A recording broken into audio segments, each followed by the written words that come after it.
다시 한번 우리 옆에 분들에게 한번 이렇게 인사했으면 좋겠습니다. 메리 크리스마스. 네, 즐거운 성탄절 하나님께서 우리에게 허락하셨습니다. 인류 역사상 가장 위대한 사건을 우리가 꼽으라 한다면 무엇일까요?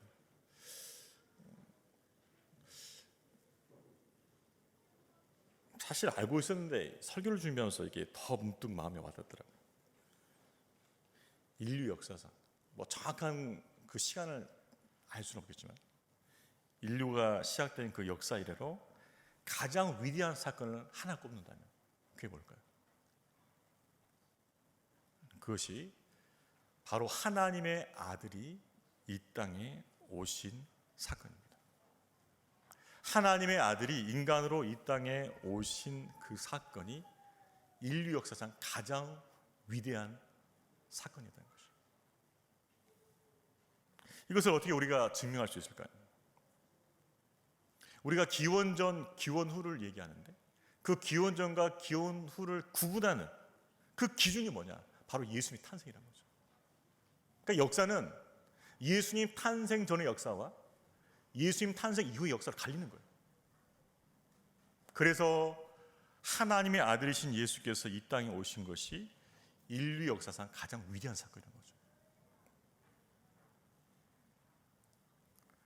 BC, Before Christ. 예수님 탄생하기 전은 Before Christ, BC. 이후는 AD라고 해요, AD. AC로 하면 좋겠죠. After Christ. 근데 AT예요. 이건 라틴어로 된 거죠. 아노 도미니. 주님의 해. 그러니까 예수님이 태어난 이후의 시간들이란 뜻이에요. 결국 After Christ랑 똑같은 말이에요. 결국 기원 전과 기원 후를 나누는 예수님의 탄생은 인류 역사의 가장 위대한 사건임에 틀림이 없다는 것이죠. 바로 그 위대한 이야기가 우리에게 있다는 것이죠. 오늘 본문을 통해서 그 위대한 이야기 속으로 다시 한번 들어가 보길 원합니다. 자, 우리 1절부터 3절까지 같이 한번 읽어볼까요? 시작. 그때 가이사 아구스도가 영을 내려 천하로 다 호적하라 하였으니 이 호적은 그레노가 수리의 총독이 되었을 때 처음 한 것이라. 모든 사람이 호적하러 각각 고향으로 돌아가매. 예수님 태어날 당시의 로마 황제 아구스도, 가이사 아구스도, 가이우스 옥타비우스입니다. 가장 로마제를 번성시켰던 황제예요. 그래서 아구스트라는 그 이름을 얻었는데 위대하고 고귀하고 지극히 숭배받는 자, 로마 원로원이 붙여준 거예요. 워낙 통치를 잘해가지고. 근데 그가 수리아, 그 당시 팔레스타인을 포함한 행정구역을 수리아라고 불렀어요. 수리아. 그 총독 관할에 있는 유대 백성들에게 호적을 매한 거예요. 즉 인구조사. 인구조사의 목적은 뭐냐? 세금을 거두려. 정확하게 인구조사를 파게 되면 세금이 잘 들어오거든요. 만약 인구조사에서 사람이 많이 빠지면 어떻게 될까요? 그렇죠. 세금의 손실이 발생하죠. 그러니까 세금을 잘 걷기 위해서 또 식민지 질서를 잘 확립하기 위해서 인구조사를 실시한 거예요. 로마 황제가 명을 내렸으니까 누가 거부할 수 있겠습니까? 다 움직인 거죠. 자, 자기 고향으로 다 돌아가. 거기서 호적을 다 해. 그때 요셉도 고향이 베들레헴 사람이니까 베들레헴을 가는 거죠. 약혼한 마리아와 함께 베들레헴을 가는 거죠. 자, 그런데 이것이 단순한 우연한 사건이 아니라는 거죠. 왜요? 예수님이 태어난 시점에서 일어난 사건이었기 때문입니다. 만약 이 사건이 없었다면 예수님은 갈릴리 나사렛에서 태어날 수 있었어요. 그죠? 이 사건이 없었다면. 근데 구약에서는 예수님이 다윗의 후손으로 올 메시아가 반드시 베들레헴에서 태어날 것을 예언하셨거든요. 따라서 뭐예요? 하나님께서 이 로마 황제를 통해서 하나님의 말씀, 하나님의 약속을 이루신다는 걸 우리가 알 수가 있어요. 진짜 그럴까요? 자, 미가서 5장 2절 한번 읽어볼까요? 우리 화면에 나올 것 같은데 미가서 5장 1절 한번 보도록 할까요? 자, 읽어보겠습니다. 시작.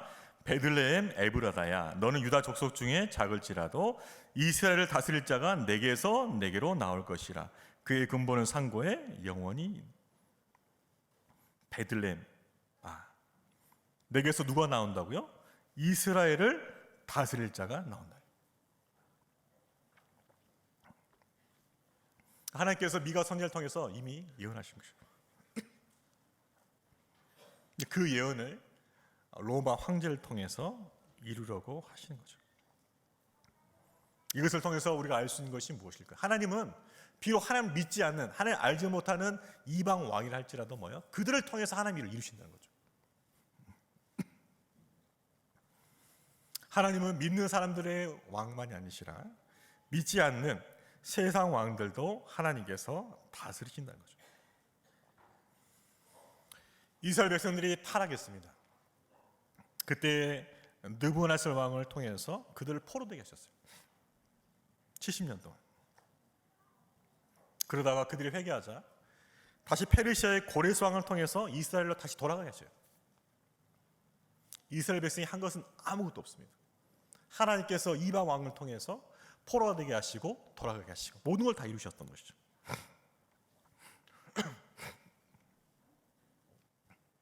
그래서 영국의 유명한 역사학자 아놀드 토인은 이렇게 말했어요.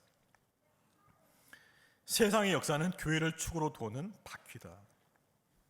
세상의 역사는 교회를 통해서 이루어지는 것이라 말씀했다. 교회를 축으로 하는 바퀴와 같다는 거죠. 여러분 그렇습니다. 세상에 아무리 수많은 일이 일어난다 할지라도 결국은 하나님의 관심, 하나님의 초점은 어디 있냐는 거예요. 하나님의 백성이 있다는 거예요. 그 백성을 다루시고 그 백성을 세우시고 그 백성을 인도하시기 위해서 세상의 다른 역사를 움직이신다는 거예요. 이 관점이 있어야 돼요. 이 관점. 요셉을 베들레헴으로 이동시키기 위해서 가이사 아구스도에게 인구조사의 명령을 내리게 하셨다는 것이죠. 하나님께서 약속하신 그 메시아, 그 구원자를 베들레헴에서 태어나게 하시려고 로마 황제까지 주관하신다는 거죠. 그래서 세상의 모든 역사는 우연의 산물이 아니라 역사의 주인 되시는 하나님의 섭리에 의한 것임을 믿으시기 바랍니다. 하나님께서 섭리하신 거예요. 그래서 하나님의 구원의 역사를 중심으로 돌아가고 있다는 거죠. 자, 이제 요셉도 마리아도 고향 베들레헴으로 떠납니다. 자, 우리 4절 5절 말씀 같이 읽을까요? 시작. 요셉도 다윗의 집 족속이므로 갈릴리 나삿 동네에서 유대를 향하여 베들레헴이라는 다윗의 동네로 그 약혼한 마리아와 함께 호적하러 올라가니 마리아가 이미 잉태하였더라. 요셉도 다윗의 족속이므로 요셉이 다윗의 후손인 것이 강조되고 있어요. 왜 강조했을까요? 결국 요셉을 통해 태어나는 예수님도 다윗 후손이라는 것을 강조하기 위함이에요. 왜 그것을 강조해야 됩니까? 그것은 성경의 예언대로 메시아는 다윗의 후손으로 나온다고 그 약속을 이루기 위해서요. 구약에서의 모든 메시아 구원자에 관한 예언들은 다윗의 후손으로 온다는 것을 분명히 이야기하고 있어요. 그래서 하나님께서는 다윗의 후손을 통해서 다윗의 왕국을 영원히 경고하게 할 것이라는 약속을 다윗에게 주셨습니다. 자, 사무엘하 7장 12, 13절 말씀 우리 다시 한번 읽어볼까요? 한번 띄워놓고 읽어보겠습니다. 자, 같이 읽겠습니다. 내가 내 몸에서 날 내 씨를 내 뒤에 세워 그의 나라를 영원히 경고하게 하리라. 그는 내 이름을 위하여 집을 건축할 것이요 나는 그의 나라 왕위를 영원히 경고하게 하리라. 이미 다윗에게 주었던 약속이에요. 너희 후손을 통해서 너 다윗 왕조를 영원히 경고하게 세워줄 거라. 자, 그런데 역사적으로 보면 그렇지 못했어요. 역사적으로 보면 솔로몬 때부터 다윗 왕국이 무너지기 시작했습니다. 남부로 분열돼요. 나중에는 바벨론에게 멸망당해요. 그렇지만 하나님께서는 이 약속대로 예수 그리스도를 통해서 영원한 다윗 왕국을 세우길 원하셨다는 것이죠. 결국 요셉과 마리아가 베들레헴 간다는 것은 하나님께 약속하신 영원한 다윗 왕국을 세우시겠다는 그 의미를 말하는 것이죠. 그래서 예수님은 다윗 왕국을 다시 새롭게 하실 것이고 다윗 왕국의 영광을 회복시킬 것이죠. 사랑과 공의로 그 백성을 다스릴 거죠. 자, 여기서 놀라운 것은 바로 이것입니다. 바로 우리가 이 영원한 다윗 왕국의 백성이 되었다는 것이죠. 여러분, 이것이 믿어지십니까? 예수님께서 세우시는 다윗 왕국, 영원한 하나님 나라는요, 이방인들까지 포함하는 것이죠. 그래서 우리들도 예수께서 세우시는 이 다윗 왕국의 백성이 되었다는 사실을 믿으시길 바랍니다. 우리도 거기 참여한 거예요. 하나님께서 이방인들도 이 나라에 참여할 수 있도록 인도하여 주셨다는 것이죠.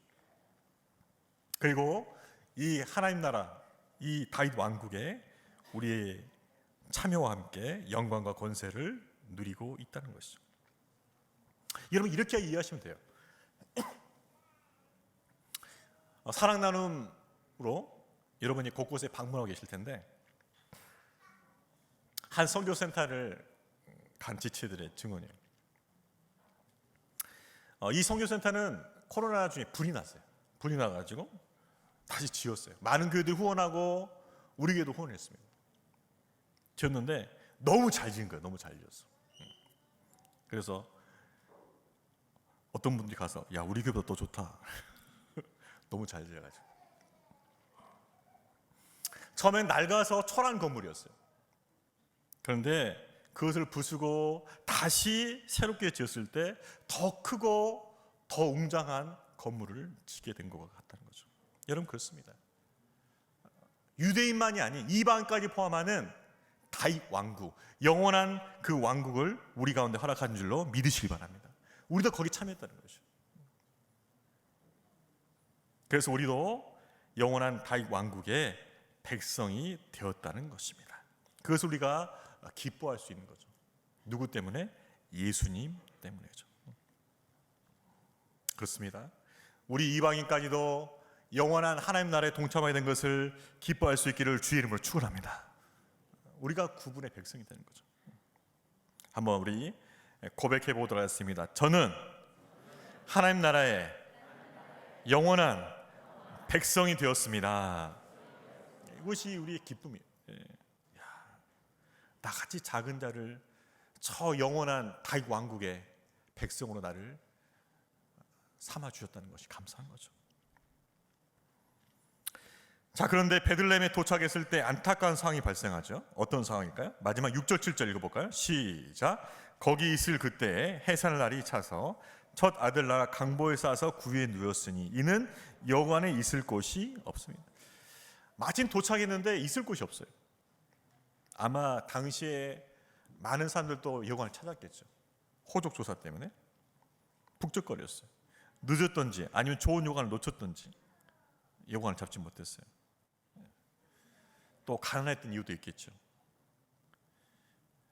해산이 임박하니까 결국 어떻게 됩니까? 마구간을 빌려서 해산하게 된 것던 거죠. 여러분, 하나님의 아들이 이 땅에 오셨는데 어떻게 오셨습니까? 마구간에서 오셨어요. 말구유에. 우리가 방금 로마 황제, 그죠? 가이사 아구스토를 얘기했는데 로마 황제와 예수님을 비교해 보면 너무나 비참해요.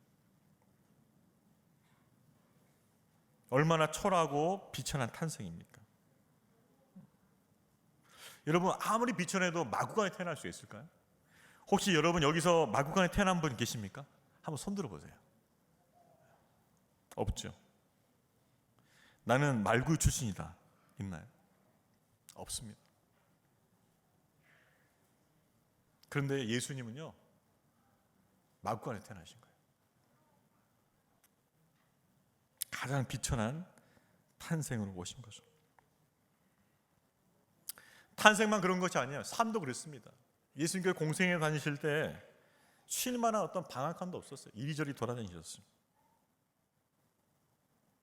그리고 나중에는 종교 지도자들에게 비웃음 받고 고향에서 멸시받고 제자들에게 배신당하고 그리고 십자가의 고난을 당하시고 죽음을 당하셨어요. 이게 어떻게 영광스러울 수 있겠냐 말이에요. 자, 그러면 왜 예수님께서 이렇게 비천하게 오셨는가요? 왜 비천한 탄생으로 이 땅에 오셨는가 하는 거죠. 그것은 바로 비천한 죄인들의 친구가 되기 위해서 오셨다는 거죠. 비천한 죄인들의 친구가 되기 위해서 비천한 모습으로 오셨다는 것이에요. 여러분, 여러분 사회적 높은 사람들, 부유한 사람들, 고난을 겪어보지 못한 사람들은 결코 비천한 자의 처지를 이해할 수가 없습니다. 이해를 못해요. 항상 잘 먹고 잘 살았고 높은 위치에 있었고 부유하게 살았고 고난을 경험하지 못한 사람들은 비천한 사람들 이해할 수가 없어요. 결국 친구가 될 수 없다는 거죠. 그러나 예수님께서 이렇게 비천한 인간의 모습으로 이 땅에 오심을 통해서 우리와 같은 비천한 죄인들의 손을 잡아주시고 불쌍해 주시고 도와주시고 우리를 구원해 주신 것을 우리는 믿습니다. 우리 친구 되게 하시려고, 우리 친구 되시러 비천한 모습 오신 거예요. 히브리서 4장 15절 16절 이렇게 말하고 있죠. 우리 마지막 같이 한번 읽어볼까요? 히브리서 4장 15절 16절 읽습니다. 우리에게 있는 대제사장은 우리의 연약함을 동정하지 못하실 리가 아니요 모든 일에 우리가 똑같이 시험을 받으시니로되 죄는 없으시니라. 그러므로 우리는 긍휼하심을 받고 때를 따라 돕는 은혜를 얻기 위하여 은혜의 보좌 앞에 담대히 나갈 거죠. 우리의 연약함을 동정하지 못할 뿐이 아니시죠. 우리의 연약함과 비참을 누구보다 더 이해하신다는 거예요. 누구보다 더. 여러분, 우리는 우리 자신이 점점 비천하게 느껴져요. 내가 왜 이렇게 살고 있나? 내 모습은 왜 이런가? 잘 살 수 있을까? 우리 마음이 정말 낮아져요.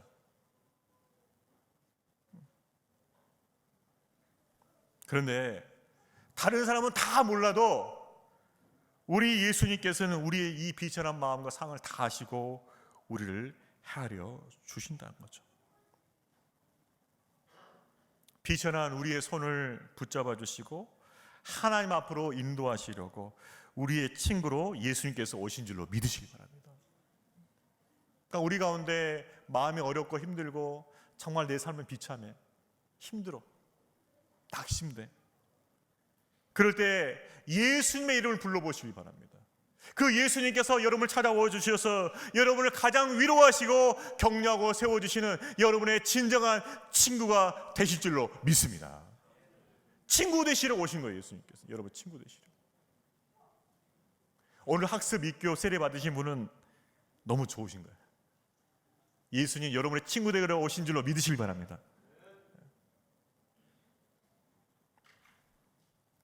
작년 코스타 때 한 간증한 친구가 기억나요. 아마 선교사 자녀였던 것 같은데, 근데 너무 외로운 거예요. 말할 친구도 없고 외롭고 답답하고 부모님과 관계도 단절돼 있고, 그러니까 외롭고 갇힌 것 같은 감옥에 있는 삶을 살고 있다고 고백했어요. 근데 감옥처럼 살고 있는 자신의 삶에 예수님께서 나의 친구가 되셨다는 그 감동이 온 거예요. 그 감동이. 그래서 그 친구 살아난 거죠. 살아난 거죠. 예수님이 나의 친구로 찾아오셨어요. 그 감동이 오니까 이 친구가 살아나더라고요. 여러분, 우리 삶이 참 어찌 보면 비참하게 보일 수도 있겠지만 그 삶 속에서 우리를 친구로 삼아주시는 그 예수님을 붙들 수 있기를 주님의 이름으로 축원합니다. 예수님이 나의 친구 되신다는 거죠. 나의 모든 상황을 아시고 나의 비참함까지도 위로해 주신다는 거죠. 여러분, 예수님이 그래서 오신 거예요. 우리와 하나님 사이에 우리의 연약함과 비천함을 아시고 우리를 동정하시는 중보자 예수 그리스도가 있음을 믿으시길 바랍니다. 그분을 의지하여 거룩하신 하나님 앞에 담대히 나가는 믿음의 성도 되시기를 주의 이름으로 축원합니다. 예수님은 우리의 친구 되셔요. 여러분이 어떤 상황이 있다 할지라도 그 상을 아시고 위로하시는 진정한 친구가 우리 예수님인 줄 믿으시길 바랍니다. 우리 이렇게 고백해 보셨습니다. 예수님은 나의 진정한 친구이십니다. 그 친구를 깊게 사귀지 않겠어요? 옆에 분들 격려하겠습니다. 예수님이 당신의 진정한 친구가 되십니다. 물론 나도 그렇지만 나도 친구 되지만 예수님은 더 좋은 분이시라고.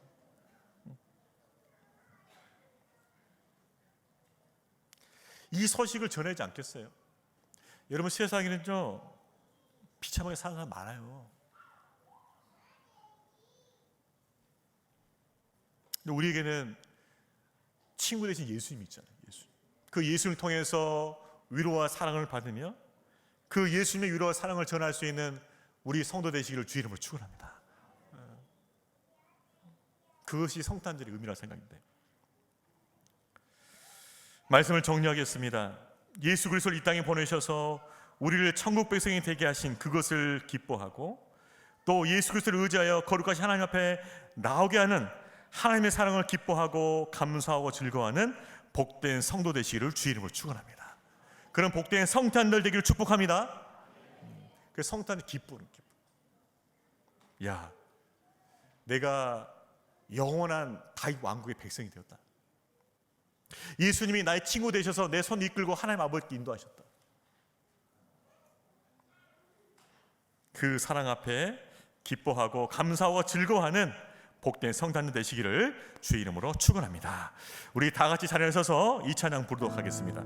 참 반가운 성도여. 여러분, 우리가 함께 성탄절을 기뻐하고 주님을 기뻐할 수 있다는 것은 너무나 감사한 것이에요. 여러분, 예수님이 저와 여러분을 위해서 나셨습니다.